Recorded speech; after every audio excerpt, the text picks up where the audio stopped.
Bismillahirrahmanirrahim. Assalamualaikum warahmatullahi wabarakatuh. Innal hamdalillah nahmaduhu wa nasta'inuhu wa nastaghfiruh wa na'udzu billahi min shururi anfusina wa min sayyiati a'malina may yahdihillahu fala mudhillalah wa may yudlil fala hadiyalah. Asyhadu an la ilaha illallah wa la syarikalah wa asyhadu anna Muhammadan abduhu wa rasuluhu la nabiyya wa la rasula ba'da. Bapak Ibu jamaah salat zuhur yang saya hormati, yang pertama mari kita mensyukuri nikmat Allah. Alhamdulillah Allah berikan nikmat kembali pada hari ini sehingga kita bisa melaksanakan salat zuhur dengan berjamaah, karena dengan izin Allah, dengan karunia Allah, dan tidak semua orang diberikan kenikmatan yang sama pada saat ini. Yang kedua, salawat dan salam mari kita sampaikan kepada Nabi kita Muhammad sallallahu alaihi wasallam, dan mudah-mudahan kita bisa mengikuti sunnah-sunnahnya dan besok di yaumul qiyamah kita mendapatkan syafaatnya. Bapak Ibu rahimakumullah, saya masih meneruskan terkait dengan ibadah haji yang memang banyak sekali terkait dengan manasik ibadah haji ini. Tapi saya hanya mengambil sekilas-sekilas saja karena waktunya. Yang pertama adalah watimul hajja wal umrata lillah, dan sempurnakan haji dan umroh karena Allah. Hari ini Bapak Ibu di Semarang sudah mulai diberangkatkan ya, tanggal 22 nanti sampai dengan tanggal 26 ya. Ada yang berangkat dari kota Semarang. Tentu kita doakan mudah-mudahan perjalanannya lancar, aman, dan bisa melaksanakan seluruh rangkaian kegiatan ibadah haji. Kalau sekarang berangkat berarti masuk gelombang 1, yaitu nanti ke Madinah lebih dahulu, yaitu selama 8 hari ya, untuk melaksanakan berbagai kegiatan, tetapi tidak masuk dalam rukun haji atau wajib haji. Jadi karena di Madinah itu mengunjungi Masjid Nabawi, kemudian yang sering terkenal adalah melaksanakan sholat jamaah 40 waktu, sehingga 8 kali 5 dengan 40, jadi 40 waktu untuk bisa melaksanakan arba'in, bahasa begitu.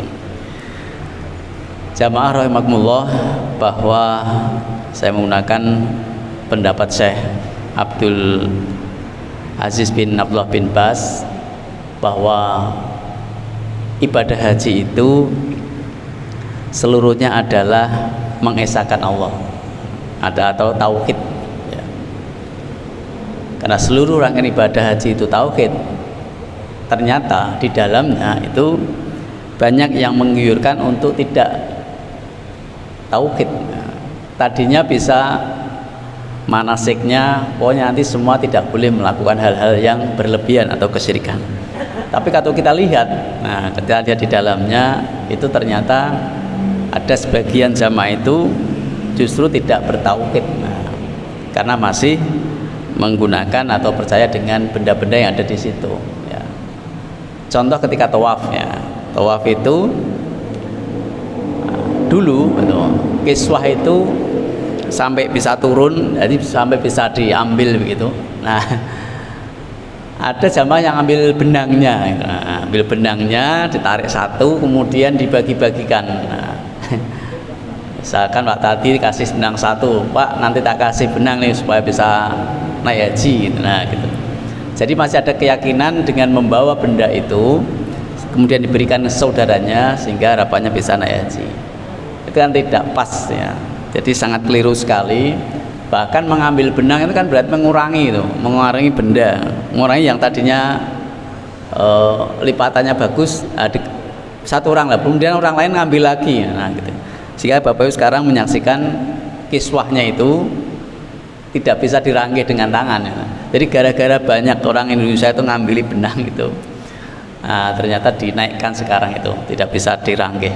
Nah, kemudian yang kedua saya saksikan juga itu ketika menumpahkan jiwa spiritualnya ke Ka'bah itu, kemudian beliau memeluknya itu Cuman saya wawalam tidak mengartikan itu berlebihan dalam apakah nanti dia justru ke Ka'bahnya atau ke Allah. Jadi beliau itu jamaah itu nyikap Ka'bahnya itu sampai dengan tadi menerjemahkan dengan nangisnya yang luar biasa. Tapi mudah-mudahan apa yang saya sampaikan itu salah, gitu. Artinya mudah-mudahan tetap itu pada khususnya kepada Allah, sehingga memeluk Ka'bah itu sebagai cintanya kepada Allah ya, bukan kepada Ka'bahnya tapi kepada Allah lah. Mau disimpulkan itu. Tapi kadang sampai nangisnya sampai berlebihan, sampai Ka'bahnya itu ditepuk-tepuk. Wah, digebrak-gebrak gitu. Nah, ini kan mungkin hal itu kadang mungkin tidak di dalam manasiknya tidak ada maksudnya begitu. Nah, itu berlebihan. Nah, ini jadi beberapa contoh ternyata bin Bas itu tadi menyampaikan seluruh amal ibadah haji adalah bentuk pengesaan kepada Allah ya. Nah, istiqomah di atas agamanya dan bentuk patuh terhadap perintah Rasulullah sallallahu alaihi wasallam.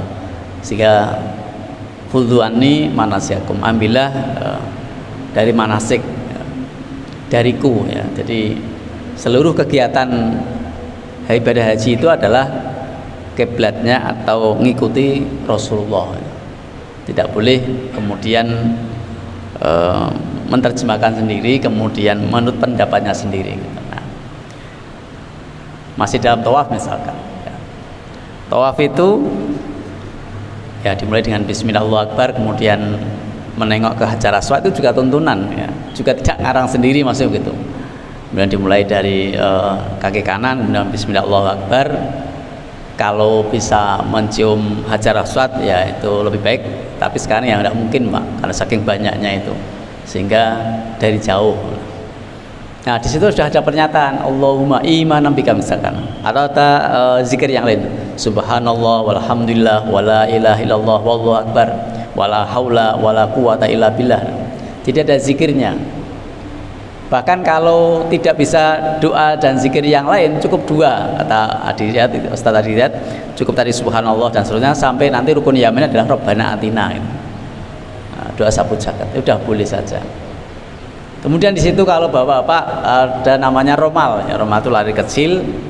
Kemudian itu juga sunahnya seperti itu ya, kita ikuti gitu. Nah, kadang di Pulau apa ada lari-lari kecil, nah maksudnya gitu.